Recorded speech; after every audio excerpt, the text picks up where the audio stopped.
Okay.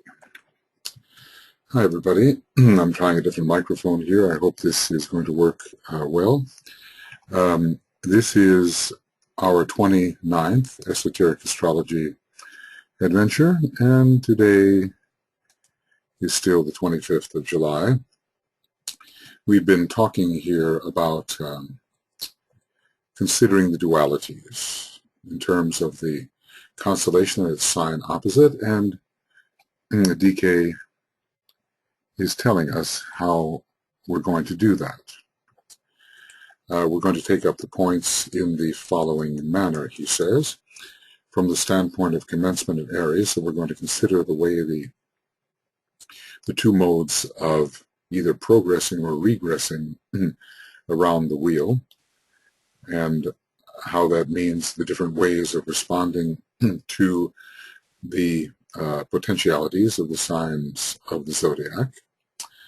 We covered the idea, we're going to investigate astrology from the standpoint of man upon the probationary path, and how he is still quite dizzy or giddy upon that path, not knowing his true orientation, but eventually begins to do so under the influence, the intuitive influence of Gemini, clarifying the pairs of opposites, and also under the influence of Sagittarius, which gives him purpose and direction. And finally, the crisis of initiation comes, followed by the crisis of renunciation. Okay. Then we reach the point where we can begin the third method of investigation, and DK is going to undertake his examination from the standpoint of the pledged disciple or initiate, which is certainly different from that of the probationary disciple. It's the pledged disciple or initiate who traverses again the path of the sun and finds, and this, of course, the path of the sun is now progressive. In other words, it's the reversed wheel, as is the case for the probationary disciple as well, but with much more conflict for the probationary disciple. Now the purpose is so strong for the pledged disciple or initiate that the reversing wheel is gradually overcoming the normal wheel, and the rending process of the two wheels turning is decreasing because the power of the will is becoming stronger. So we're taking this from the standpoint of the pledged disciple and initiate who traverses again the path of the sun and finds that which he has discovered himself to be in Leo, finds its crown in Aquarius. Now this is very interesting. He's discovered himself to be the soul, not just the personality in Leo. He's responding to the mantra, I am that. But at the same time, he is moving towards the group consciousness and even eventually the universal consciousness of Aquarius. And it's very interesting, the idea of the crown, because the crown center can be considered a radiatory center ruled by radiatory Aquarius. In other words, it's the synthesis of so many of the faculties, and Aquarius rules this grand synthesis. So Aquarius is one of the signs particularly associated with the third and with the fourth initiation, when the crown center is greatly stimulated. Purpose being in the nature of the crown center, and will being in the nature of the base of the spine center. Okay, so the word crown is a hint. Is a hint concerning the unfoldment of the highest head center. say, he traverses the path of fun and finds that which he has discovered himself to be in Leo, that finds its crown in Aquarius. In other words, Aquarius is considered a consummating sign, and so many of the initiates take their final incarnation in Aquarius and find themselves as world servers. Occasionally you find the world's savior taking the final incarnation in Pisces. The separative individual consciousness becomes the group consciousness in Aquarius, and group consciousness or universal consciousness, and he begins to comprehend the significance of that basic combination of signs, that triangle in the consciousness of humanity. There are a number of triangles in the consciousness of humanity, and they signify a type of progress from an initial condition to a final condition. So these triangles of consciousness are to be carefully noted. And let us see what triangle he's talking about here. It's the triangle of Cancer, Leo, Aquarius. In Cancer, we have the mass awareness and the instinctual consciousness. I think, if I had these somewhat smaller, maybe a number 10 perhaps, we would, that will do it. We have mass awareness and we have instinctual consciousness, a kind of consciousness which all share and which is based upon the instinctual urges and the environments into which those instinctual urges force one. There is no real individuality, and interestingly enough, the constellation of Cancer is quite dim, quite vague, quite diffuse. There are no real brilliant points. It relates perhaps to the idea that for us, and how we perceive the constellation Cancer, it was much more powerful in the previous solar system, and especially, we are told by DK, in the first part of the previous solar system. Leo, on the other hand, is a much more well-defined constellation as we view it, and it signifies at first individual awareness, and then finally group awareness, and then an awareness of oneness. But here we're talking about the individual awareness, and it conveys the fifth ray. It suggests the illumination, at least of the concrete mind. It suggests intelligent consciousness. Aquarius, interestingly, is also a relatively dim constellation. You have to be careful in how you try to make it out, and it refers to a future condition, not yet precipitated, not yet vitally radiant in the awareness of humanity. It signifies group awareness and the intuitive consciousness, which are alive in a few but have yet to grow very much in the consciousness of humanity. You begin to wonder later, when there is real group awareness, real intuitive consciousness for the masses, whether that will even be, in this solar system or rather the next, whether the appearance of the constellation Aquarius will thereby look greater in some way, more defined, more brilliant. Anyway, Cancer, Leo, Aquarius, from the mass to the individual to the group, from instinct to intelligence to intuition, a major triangle in consciousness, and I think we can all place ourselves somewhat here. We are perhaps in the second stage of the Leo consciousness, and attempting to move into the first phase of real group awareness, and eventually achieve that broadened group consciousness, which might be called universal, and takes in the entire planet and the entire system. It's a climaxing condition, and it is accompanied by the quite full unfoldment of the head center. We don't know when the head center is fully unfolded, because we can see that, I think, even in the Maya Virupas of 6th or 7th degree initiates.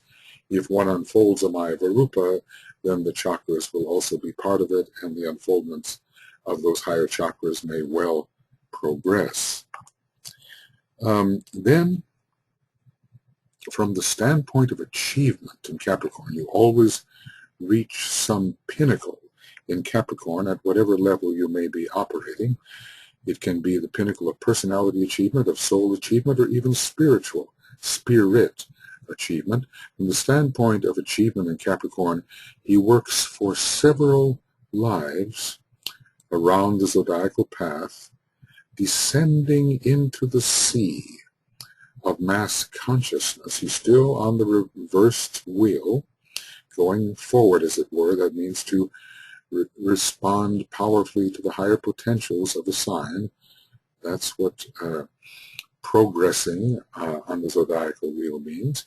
He goes around the zodiacal path and may incarnate in a number of signs, apparently, descending into the sea of mass consciousness, but this time he is not a victim of mass consciousness at all. He is a kind of a server or savior. He becomes what is called in the ancient books the crab who clears the ocean of matter which flows around the soul of man.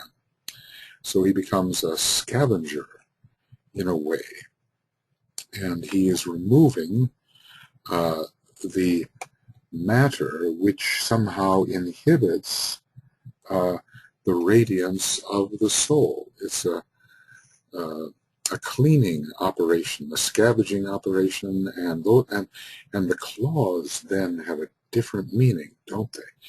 They are not so concerned with grasping and clinging for oneself, but they get hold of obstructions and remove the obstructions from one's fellow human beings and maybe other forms of life, so that they can radiate their true inner nature, and eventually becomes, to become a functioning world savior in Pisces. So it's interesting that DK seems to suggest that we do not move immediately from Capricorn into Pisces or into Aquarius necessarily, but we go through, as an initiate, a 3rd degree initiate, let us say, through certain signs of service in which we are no longer vulnerable to the type of limitations we experienced in those signs before, but rather are helping others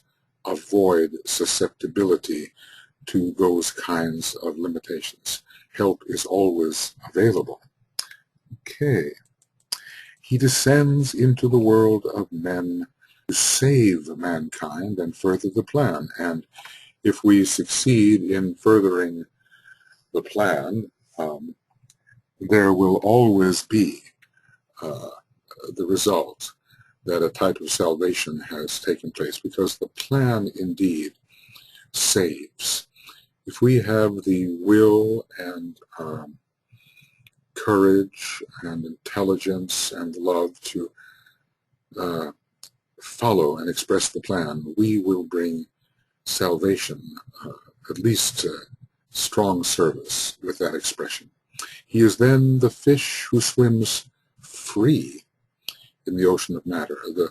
The fish is perhaps always a symbol of a self who swims in the ocean of experience, but has a certain type of integrity and mobility, and he has the power to swim by his own volition and is not swept along perhaps in instinctively reacting schools of fish. You've sometimes seen how the fish all respond at once in an instinctual way. He seems to have deliberation here. And maybe he is identified not only with Pisces, but with the great fish associated with the sign Aquarius, Piscis Austrinus or Australis, who is the saving fish. So, it takes quite a bit not to be overcome by the third aspect, tendencies of matter, and swept along like the mass, as it is with Cancer, being engulfed by mass consciousness and responding and thinking, if we can call it that, just like everybody else, with no real willpower and mind and self-determination. So this is the progress of man, and DK is trying to get us to understand the great wheels, the wheel of form, retrogressing, going clockwise, the wheel of consciousness, progressing, going counterclockwise. The initiate has always to express in each sign of the zodiac the consummation and spiritual fruit of earlier life experience, world experiment, and soul achievement. We oftentimes leave a sign in a state of incomplete achievement, and there is a frustration there, and we can identify with the words of the poet Robert Browning when he says, that a man's reach should exceed his grasp, or what's a heaven for? So we do not bring consummation in each of the signs so many times, but eventually we are to pass in each sign of the zodiac and bring about a type of consummation for that sign. The question is this done in any sequential manner, or is there generally a period of life later in one's incarnational path when it is quite likely to bring forward a degree of consummation in each sign? I'm not sure it has to be perfect. Maybe perfection is only reached in the sign Pisces by a world savior, as he renounces all to save humanity. So spiritual fruit of earlier life experience, experiment, and achievement. Those are words which are often used. We begin with the experience, we evaluate the experience and find out within ourselves how it might be improved, and thus we experiment, and that experiment, when the experiments are wise and skillful, it leads to achievement, not just personality achievement, but soul achievement.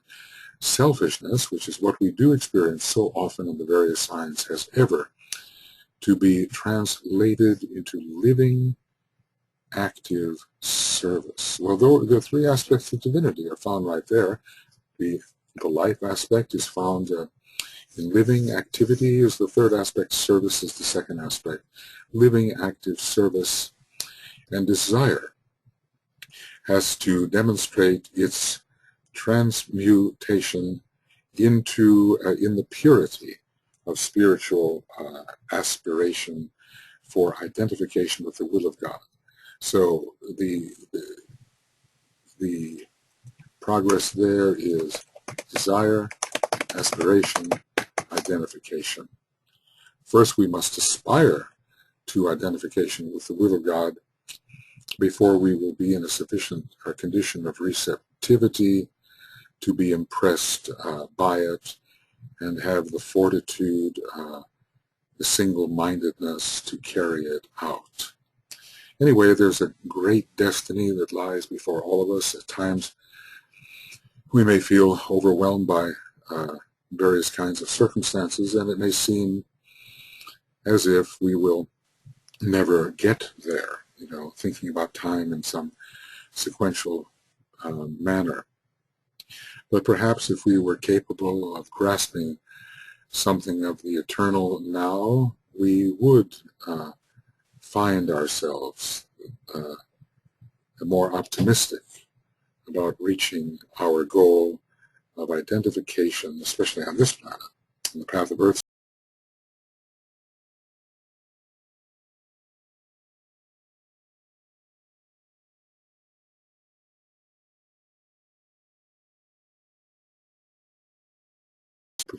Me, the one I.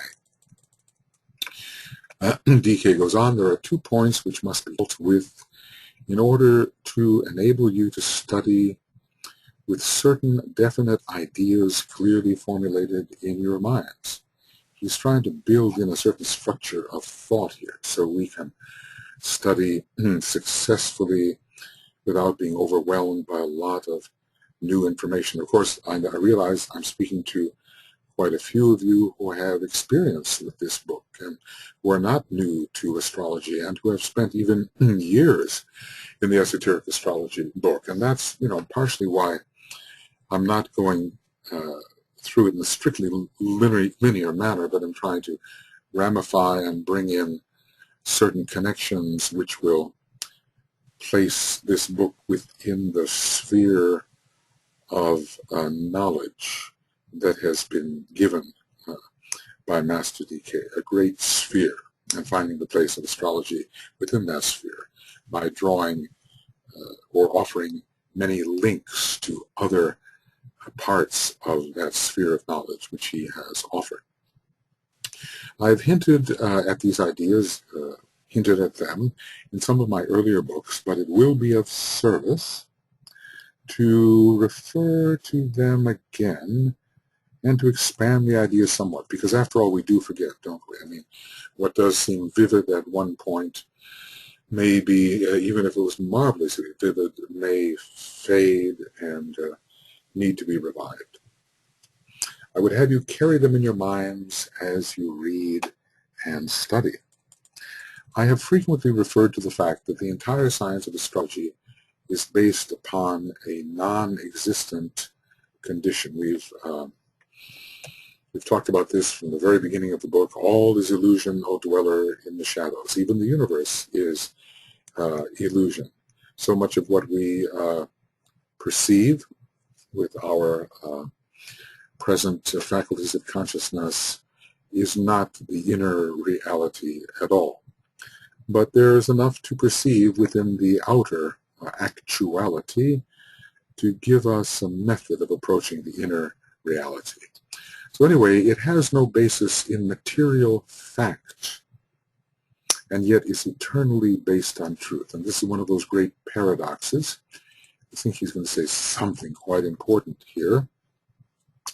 The zodiac is, as you well know, the imaginary path of the sun in the heavens. It's not really a path at all. It's a seeming path based upon the revolution of the earth around the sun. And of course, that's what creates the image of the zodiac. And there is also a kind of a daily zodiac as well due to the rotation of the earth on its axis. And the sun seems then to follow the line of the zodiac across the sky. Not moving from sign to sign, that would be too fast, but at least we traverse the zodiac in which the sun has its apparently fixed position, at least fixed for a day, although not really fixed at all. The zodiac is, as you well know, the imaginary path of the sun in the heavens.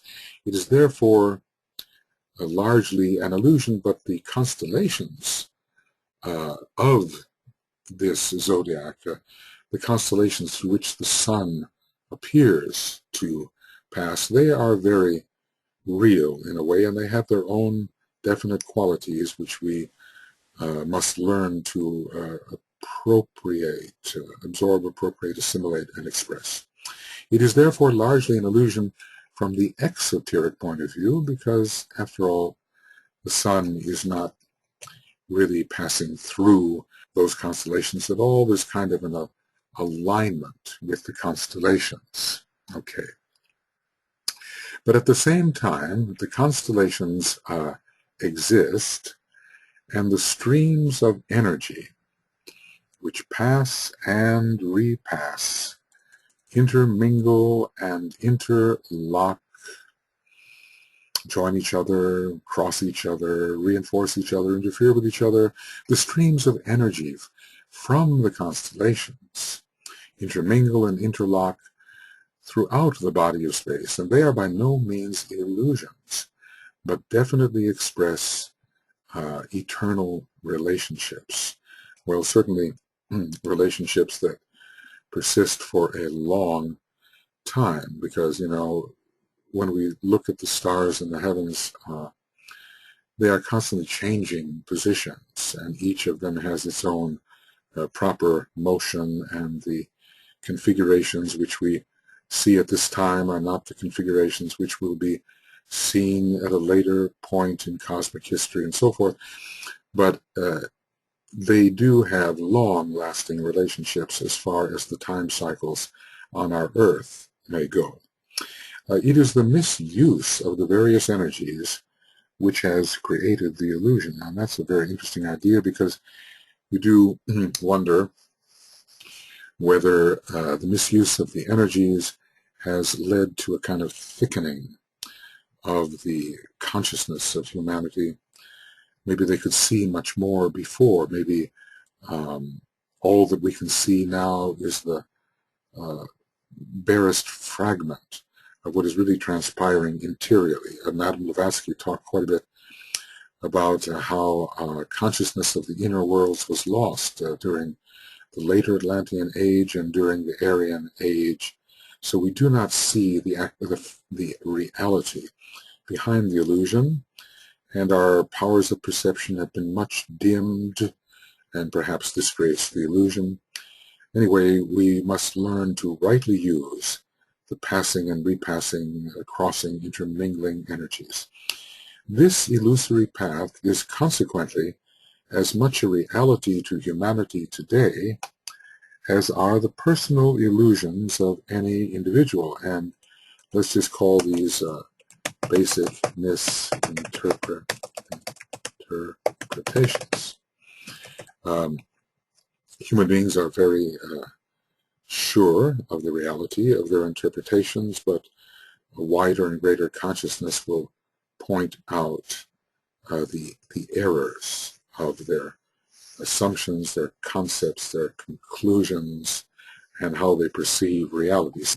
Humanity at this moment is perceiving as reality something that really doesn't exist as reality, something that is an illusion. These illusions are due to the polarization of the individual upon the astral plane, which tends to self-centeredness. This polarization tends to self-centeredness, and when there is self-centeredness, there is always illusion, because there is a, let's just say, there is a fundamental bias which prevents vision of things as they are. Okay, so we've heard of the astral inversion, and we know how glamorously and exaggeratedly and minimizingly, terrible words, but okay, you get the idea, the perceptions are when we are self-centered. Our perceptions are always skewed because the ego, the lower ego, is standing there as if it's a reality, and it doesn't allow us to perceive things as they are, because the ego has not shrunken to a tiny point where it does not interfere with perception. All right, so we are living in an illusion. It is largely a personality illusion. It has much to do with the fact that our planetary logos has not overcome his personality nature, that the planetary spirit has not overcome the spirit of the planet. As we remember from the previous webinar, spirit of the planet is the Earth entity, the spirit of the Earth, and the planetary spirit, with a capital S, is the planetary logos himself. So we are dealing with misperceptions caused largely by our astral polarization, and if we could have a mental polarization illumined by the soul, we would not see in this distorted manner. Okay. It is interesting also to note in this connection that due to the precession of the equinoxes, a fourth type of force is brought to bear upon the planet and man, but one which is seldom recognized or given due place in the horoscope. In other words, there is a wobbling of the Earth's axis, and there is a gradual movement of 1 degree every 72 years, and there is a precessional factor which can be introduced into the personal horoscope. There are various ways of doing this. The month and the sign, or the place of the sun in the heavens, do not really coincide. Well, that's certainly true in one respect, because generally Taurus is the month of, May is the month of Taurus, generally speaking, but there's a part of May which coincides with the sign Gemini, and so it is. There's kind of an overlap. But I think what DK is talking about is that the sign, the constellations, really do not coincide, because when we are tropically, and from the point of view of the ecliptic, the imaginary path of the sun, when we are supposedly in the sign Aries, the sun at the vernal equinox is really aligning with Pisces at this time, and it will retrogress at the vernal equinox quite shortly. On the day when the sun passes the vernal equinox, it will be aligning with the latter part of the sign Aquarius, and backward it will go for thousands of years, so that the tropical sign, based upon the rotation of the Earth around the sun, will become farther and farther away from the constellation with which the vernal equinox aligns at the first point of spring. So, but DK is going to say something very interesting here. He's going to say, when we state, for instance, that the sun is in Aries, we're not really wrong, you see. It does convey an esoteric truth, but not an exoteric fact. And so often astrologers are, they are criticized.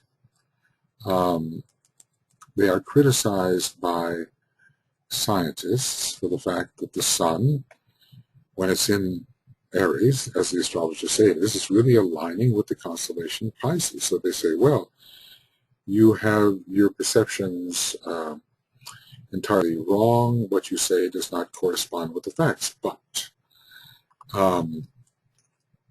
the idea here is that the astrological signs do mean something, and that the different portions of the Earth's orbit, or the ecliptic, actually are characterized by distinctive energies. So that when the sun, let's see, the sun is in Aries at the beginning of the great cycle. Okay, I wonder if I have somehow, yes, I did. I erased that. Okay, now I've got it. When we state, for instance, that the sun is in Aries, it does convey an esoteric truth. In other words, at that time when the sun is aligned with the vernal equinox, regardless of what the constellation may be towards which the vernal equinox is pointing, the energy of Aries is released upon the planet, even more than the energy of the constellation. So there is, as I talked about in earlier webinars here, there are portions of the Earth's orbit which are particularly sensitive to or aligned with the energies of constellations, so that very first part of the Earth's orbit, or that portion of the ecliptic, when the sun is tropically in Aries, in other words, when it's the first day of spring, as we call it, the constellation Aries is in attunement with that portion of the ecliptic, with that portion of the zodiacal circle. In other words, from, let's say, March 21st to approximately April 21st, when planets are in that portion of the Earth's orbit, or when they're in that portion of the ecliptic, the constellation, the energy from the constellation is affecting those planets. So therefore, it is an esoteric truth. The sun is conveying Orishan energy. It is conveying the energy of Aries. And this is a profound statement by the Tibetan. He's really telling us that we cannot throw away tropical astrology and settle upon sidereal astrology. I mean, it may be that when we are high initiates who are identified with the life of the planet, perhaps Chohans, and we become planetary lives, that the planetary god himself is relating to the constellations directly. And then the sidereal astrology will be spiritually very meaningful for us.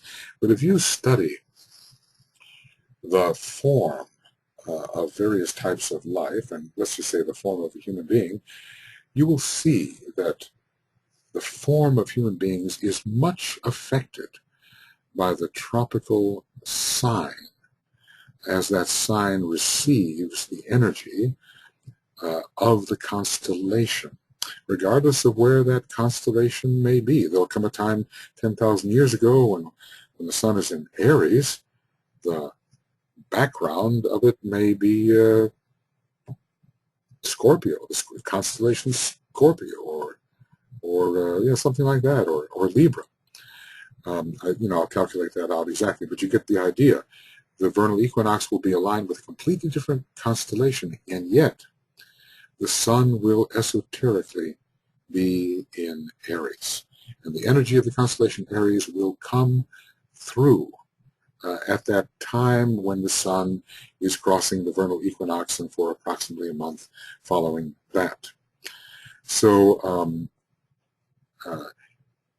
inner dynamics relating the constellations, the energy of the constellations, the streams of energy, to the sections of the Earth's aura and to the sections of the Earth's orbit will have to be understood before the fundamental esotericism of that relationship is seen as real, and thus criticism will end that astrologers do not have their head on straight and can't even accord with the facts. They know the exoteric facts. The astrologer know the exoteric facts, but they also follow the influence of the energy, and they know that something is operating within this context of the signs, which is a very real energy event, energy process. Now, he's telling us that the sun was in Aries. In other words, that at the vernal equinox, the sun did align with the constellation Aries at the beginning of this great cycle, perhaps 2,000 years ago, but it is not in exactly the same position today against the background of stars when it is found in that sign. So this is such an important paragraph to establish the validity of tropical astrology. Of course, anybody who opens their eyes can see that people do really represent in form, in temperament, in consciousness, their tropical positions. You have to force so hard, in my opinion at least, to make a person, to pretend that a person is responding more to their sidereal positions. It's a very remote response if it is so. I mean, I know in my own case, I've lived as an Aries individual my whole life, doing the things Aries people do and doing them well before I even knew I was an Aries individual. Is my sun sign really Pisces? Well, maybe the energy of Pisces comes into my chart in a different way, but not from the sun sign. I have not lived the life of the individual with the sun in Pisces, always the direct, assertive, pioneering, extremist, pushing onward attitude has characterized me. It's the attitude of Aries. It is a very real energy. It comes from the sun in Aries, tropically considered. And maybe you'll find the same to be the case for you, and my form also demonstrates that. When the form demonstrates a link with a certain sign, you know that the form is built upon the etheric body, and the etheric body is built upon the soul qualities. They are reflections. The etheric body is a reflection of the soul. So the form is not just an exoteric thing at all. It's a deeply esoteric thing, which is the outpicturing of deeply esoteric factors. Anyway, this is how I found it to be in my own examination of these things. Also, it should be remembered that it is necessary to know the moment of birth and the place of birth in casting the horoscope of the individual. So in order to have a perfectly correct understanding and astrological deductions in connection with the constellation, the planets, and our Earth, there should be a fixed time from which to reckon. Well, that's a problem. We don't really have a fixed time.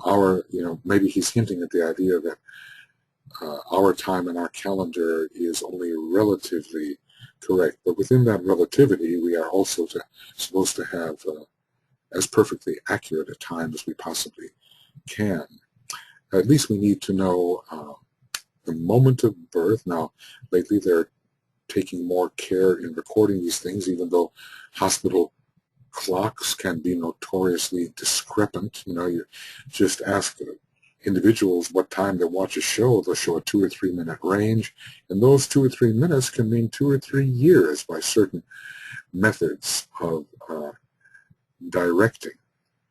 So we want to have, as Master DK no doubt has, a perfectly correct understanding and accurate deductions in connection with the constellation.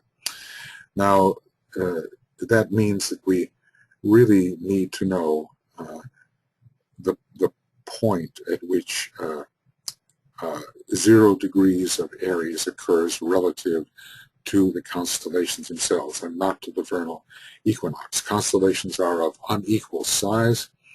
Some are very compressed, some are very expansive, like Virgo, and yet we continue to use our 30-degree methods.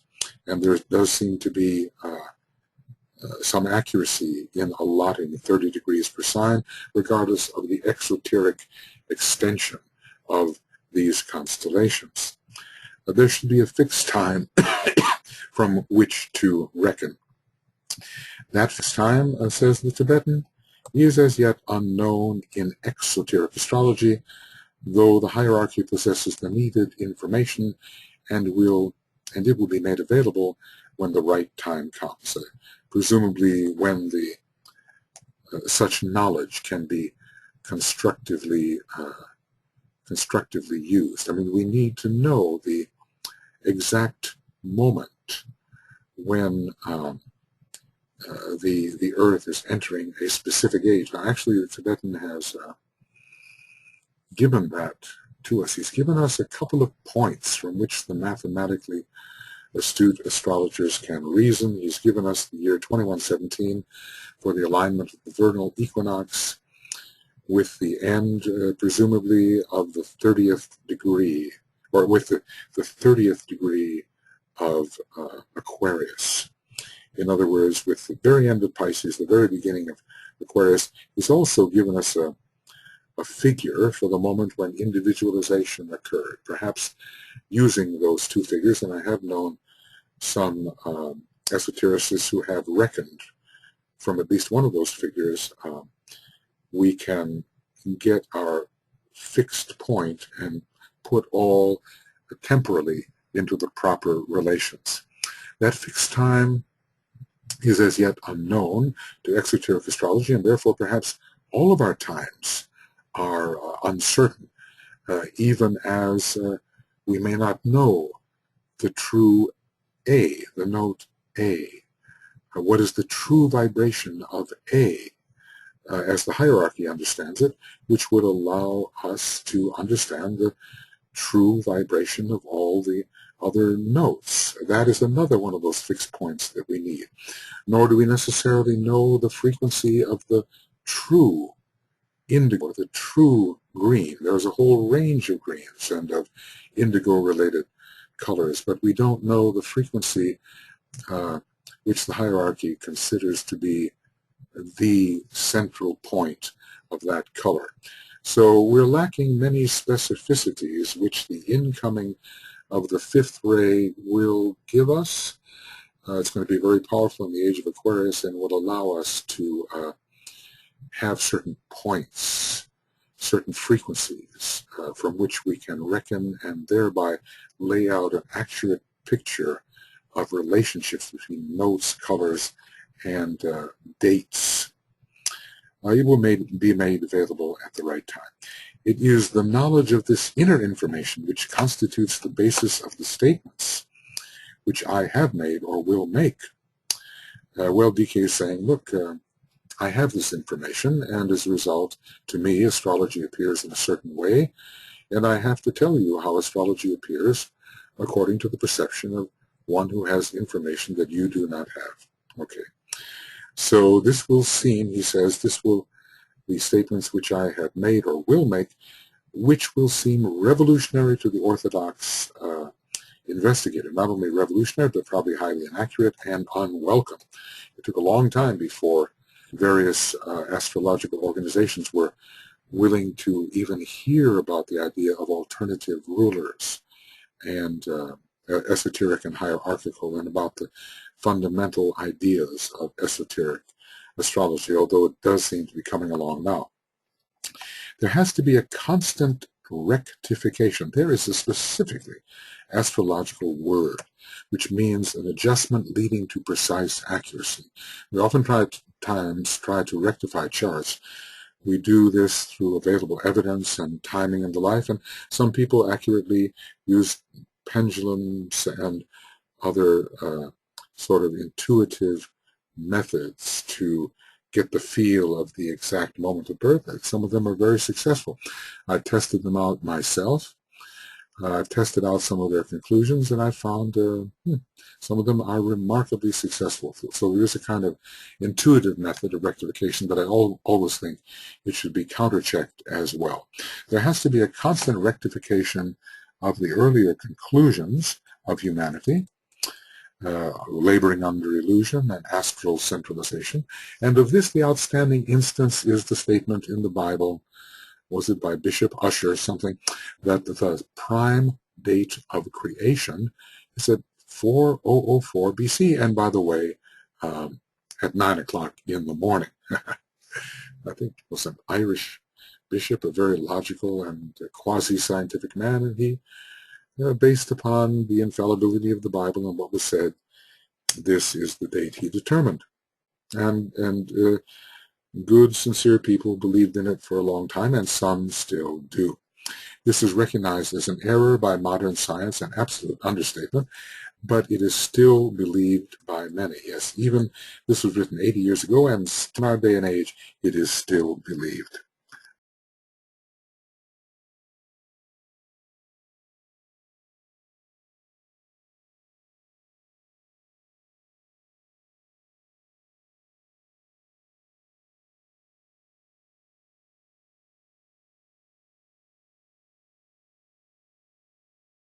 We allow science, even a very deep kind of esoteric science eventually, to test the conclusions of religious belief, we will definitely be plunged into error, even as now millions of people are on our earth in various of the religions. I earlier gave a hint upon which definite astrological computation could be based when I gave the time of the great approach of the hierarchy to our planetary manifestation, when individualization took place and the fourth kingdom in nature appeared. Well, okay, hierarchy of what? Hierarchy of solar angels, perhaps because in a way Sanat Kumara had not yet come to Earth with his Kumaras and founded Shambhala and hierarchy some 18 million years ago. But the hierarchy of solar angels, lords of the flame in a way, did come. And this was a Sagittarian event in a way. He says the birth of the fourth kingdom, he places the stupendous event as happening 21,688,345 years ago. Some have thought this is a symbolic number, but I think it's probably quite accurate. And if we know the year in the early 1930s, when this portion of esoteric astrology was written, we probably can come quite close. Then we can begin to reckon backwards if we assume that all precessional ages have been invariant. Now, at the moment, they seem to last 2,160 years, and a great Platonic year is something like 25,920 years, which is 12 times 2160. So we can possibly reckon back to the time of the beginning of individualization. Now, almost 80 years have passed, perhaps 80 years since the writing of this section of the Esoteric Astrology book, but that would not be difficult for us to put together. Individualization occurred then 3 million years before the coming of Sanat Kumara, the Kumaras, and the founding of Shambhala hierarchy.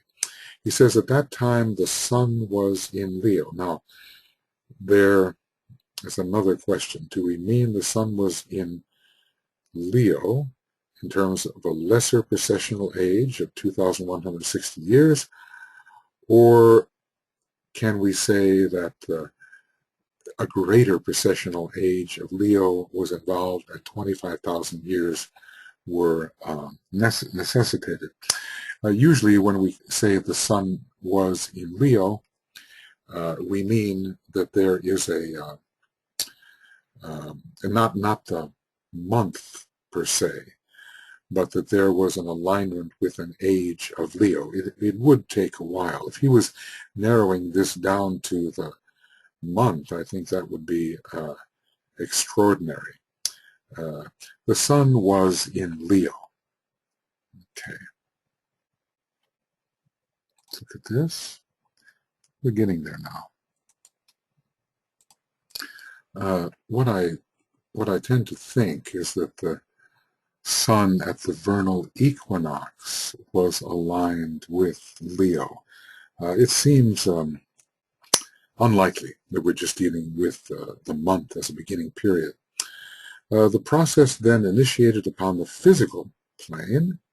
Oh, by the way, I just want to go back to the idea that Leo is strongly connected with the solar angels and with the creation of the egoic lotus as a potentially radiant source eventually upon the higher mental plane. So there is, in a way, the coming of solar fire.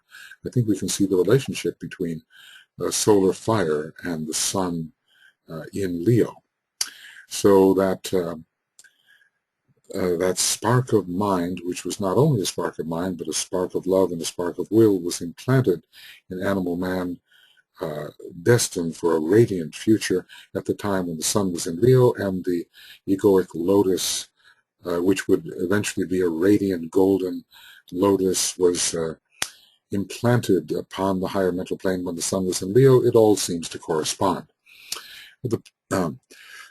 The process then initiated upon the physical plane in producing outer physical events took approximately 5,000 years to mature. So here we can be convinced that we are talking about precessional ages which last some 2,000 or 2,500 years. Let's just say we had to deal with the sun in Leo, and then the sun went to Cancer, and then the sun went to Gemini, and it took, approximately 2,500 years for each movement of the sun. So we are talking about the sun at the moment of the vernal equinox, and every year the sun was against the seen, or it would be seen if you could see through the sun, seen against the background of certain stars, the stars of Leo, the stars of Cancer, and finally the stars of Gemini. And there was a final crisis of individualization took place, and the door was then closed upon the animal kingdom. Now, 5,000 years shows us that we are not dealing with the great precessional ages of 25,000 years, because otherwise it would have been 50,000 years. 25,000 of Leo, 25,000 of Cancer, totaling 50,000 years. And we also don't know when in Leo this started, toward what part of the constellation was the vernal equinox directed, how much was the Earth into the precessional age of Leo when individualization took place, and how much into Gemini was it when the final crisis took place and the door was closed. What does he mean by the final crisis? We have heard that in those days there was a great destruction of the of animal man. Can it mean the final anchoring of the spark of mind in a successful way? Were there 5,000 years of uncertainty and a final anchoring occurring in Gemini? Was there a particular relationship between the solar angel and the newly stimulated animal man confirmed by that time of Gemini when the two brothers come into relationship? Maybe he will say more here. But anyway, the door was closed upon the animal kingdom at that time, and it seems that there have been, there have been perhaps some different times of closing. I'm thinking that there was a time later when it became, up to that point, it was still possible for some individualization of animals to occur. It is even possible today, says DK, for some very rare and advanced animals to individualize before the next round, when the mass of the animals that have been held back will be individualized. All right, it is time then for us to say the great invocation. We have reached, what page are we on now? Let's see. Okay, page 64. We are on page 64. So this is Esoteric Astrology number Adventure, EAA 29. And we have gone up to page 64, and EAA 28 started at page 61. So we're doing somewhat better now. We are making 3 pages per program, but I won't promise that that is always the way it will be.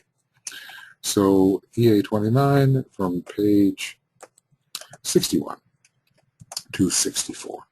And we will do together the great invocation.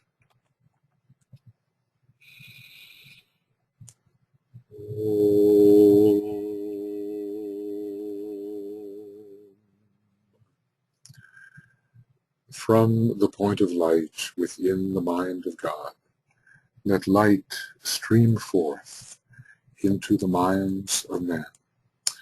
Let light descend on earth. From the point of love within the heart of God, let love stream forth into the hearts of men make Christ return to earth. From the center where the will of God is known, let purpose guide the little wills of men, the purpose which the masters know and serve. From the center which we call the race of men, let the plan of love and light work out, and may it seal the door where evil dwells. Let light and love and power restore the plan on earth.